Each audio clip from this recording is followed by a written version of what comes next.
Good morning. I am k.v.Setti, lecturer in PSL Law College, Kakinada, East Godavari, affiliated to Nannaya University, Rajamahendravaram, Andhra Pradesh. My topic is I teach administrative law. Today's topic is theory of separation of powers and administrative law. French jurist Montaigne was the founder of this theory. He formulated this theory in his famous book, The Spirit of Laws, published in 1748. Yet, according to this traditional constitution theory, there are three different types of power in every government. They are legislative power, executive power, judicial power. Legislative makes statutes or acts.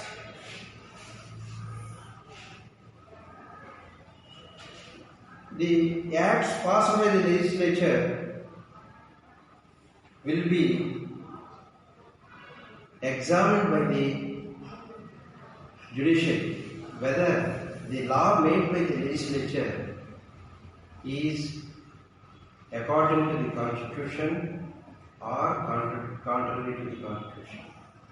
If it is the laws passed by the legislature are against the constitution, the court will give decisions. It will be null and void. Number 2, executive power. Executive implements the laws passed by the legislature. Why they are implementing or exercising the laws, the judiciary will be examined whether the executives are exercising their power within the act or they are incurring otherwise. If they are committed otherwise, the court will examine and give decisions. It is the bureaucrats or authorities exercising their power beyond the act. It will be invalid. The third is judicial power of the state government. Judiciary is in democratic India is independent agency. It has independent power. No one can influence that judiciary. The judiciary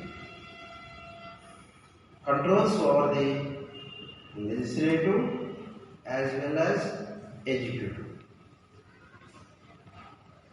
According to Montesquieu, this theory means the government must be divided into three different organs, namely legislative, executive and judicial.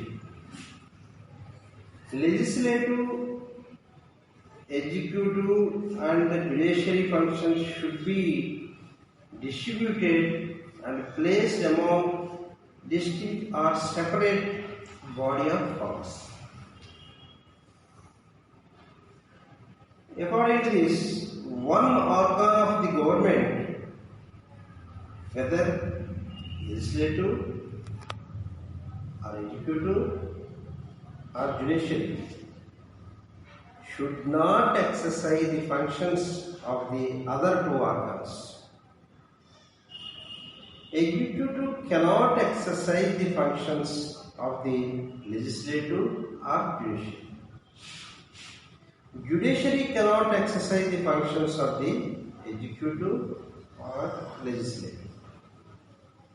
Legislature cannot exercise the functions of the judiciary or the executive.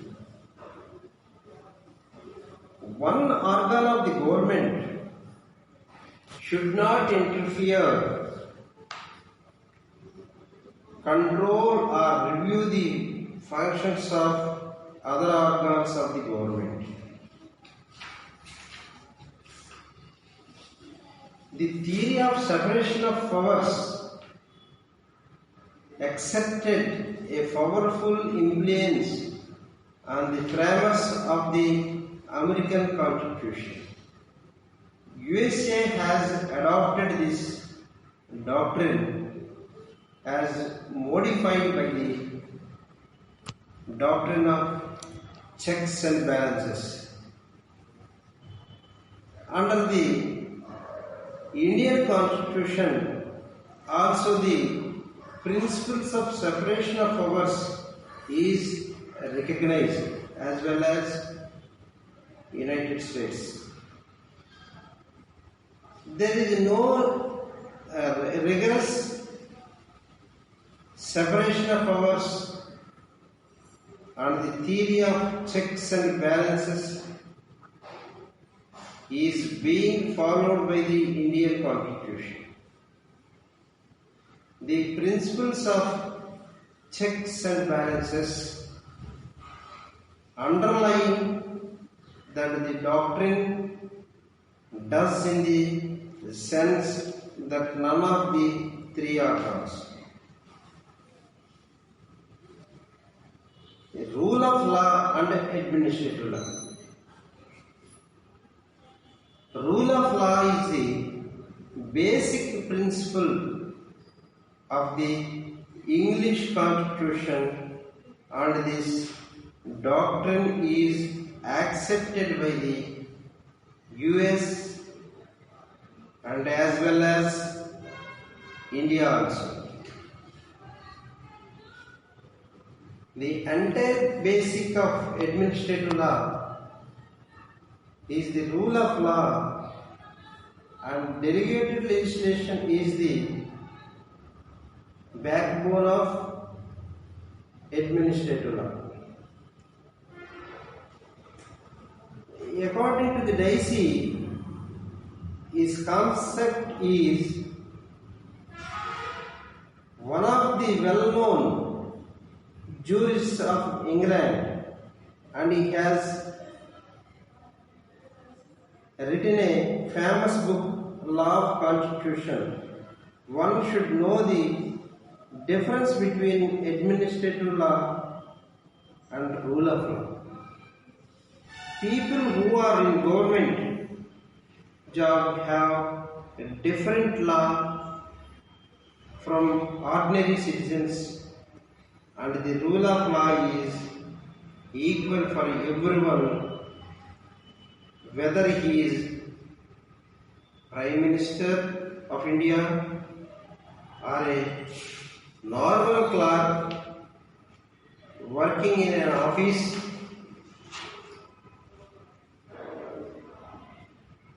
The same law will be applicable to both of them, and there is no discrimination among them.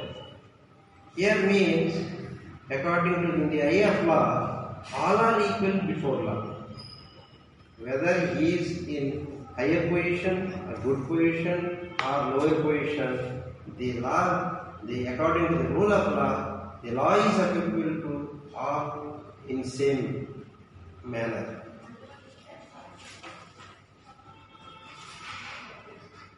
No discrimination will be done under the rule of law, and the rule of law is separate in nature.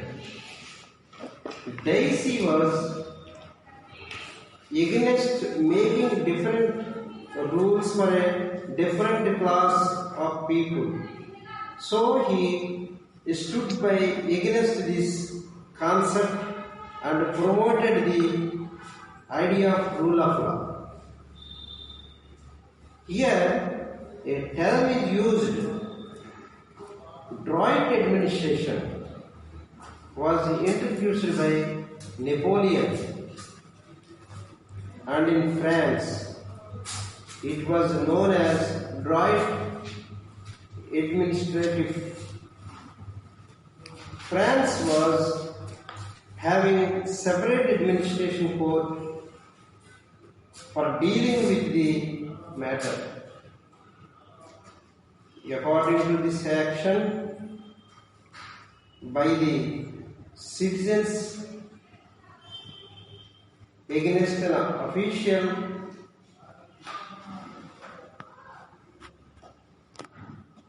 capacity will be dealt by for a wrongful act committed in the official capacity will be dealt by the special court, not by the ordinary courts of law.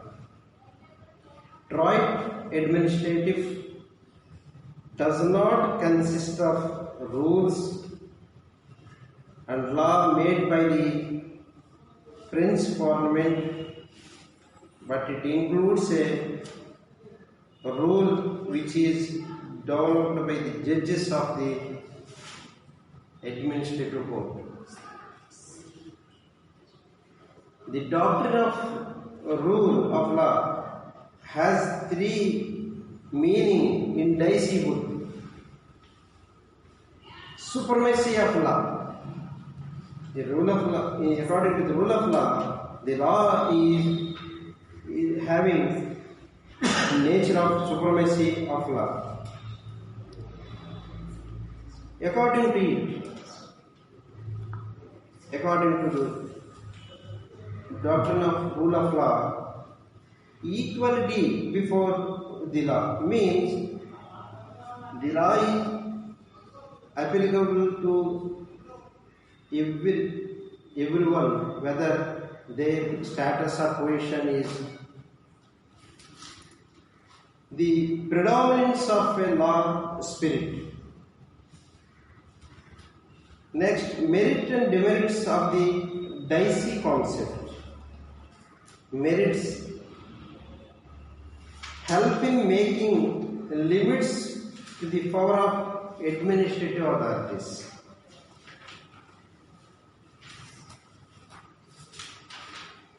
A major role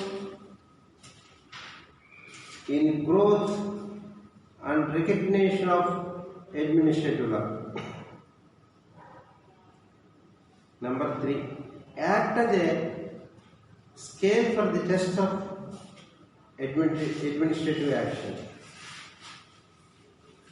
Demerits of the doctrine of rule of law. His theory was not fully accepted during the era also. Failed to distinguish between discretionary and arbitrary power.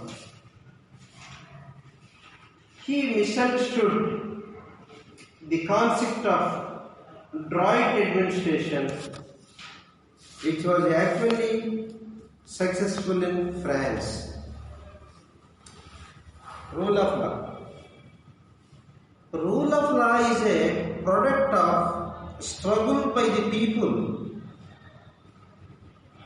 from centuries for recognition of their inherent rights, and the concept of a rule is very ancient and old. Whenever the people are struggling from legal aspects, when they infringe their rights, the people automatically will make agitations. Since a long period in the history, the people are making agitations. Due to that, the then governments introduced or made a doctrine of rule of law. During the ancient times, the concept of rule of law was discussed by the Greek philosopher Aristotle. He is the great philosopher of Greek, and he is also a great eminent utopian. And Plato, he is also the eminent utopian and philosopher of the Greek at the time of 350 BC. So now you can imagine how old this concept of doctrine of rule of law. Plato was written that if rule of law under the supervision of any law, then it does not have any value, and the concept of state will get collapsed. And if the law is master of government, and government work as a slave for law, then the concept of state will work effectively and humans can enjoy their rights. According to Plato, the meaning of rule of law is that it is supreme in nature and nobody is above the law. According to Aristotle, has written that law should be the final sovereign of the state. According to Sir Edward Cook, rule of law means the absence of arbitrary power on the part of government. This phrase was derived from the French phrase la principle de legality, which means that the principle of legality, whatever the legal system principle is called a rule of law, which refers to government is based on the principles not on any individuals, and according to the law everything will move. Rule of law is the basic principle of the English constitution, and this doctrine is accepted by the US and as well as the India also. The entire basics of administrative law is the rule of law, and delegated legislative is the backbone of administrative law, development of the rule of law. Rule of law was developed by a British jurist Albert Dicey in his book called The Law of the Constitution 1885. In this book, he develops his concept and he identifies three principles while establishing the rule of law. According to Albert Dicey, rule of law first meaning is no man is punishable except for a distinct breach of law, established in the ordinary legal manner before the ordinary court. The government or any high-class authority cannot punish any individual on the personal ground till the time individual has committed an offence, and if the offence is committed, then formal procedure and trial will be conducted, and in case the final verdict is that the offence is committed, then physical or economic punishment will be given to the accused person. Basic principles of rule of law. Law is supreme and nobody is above the law. All the things should be done according to a law, not as for him. No person should be suffered except for the breach of law. Absence of arbitrarily the soul of the rule of law. Equality before the law and equal protection of law to the law. Speedy trial. According to this, the trial will be commenced and completed in a speedy manner. The fair and justice procedure should be concluded. Independent and imperial judiciary. Keswanand Bharati versus the state of Kerala is the illustrated case regarding this. Under this case, the principle of basic structure was propounded, and it was said that any part of the constitution can be amended without disturbing the basic structure of it.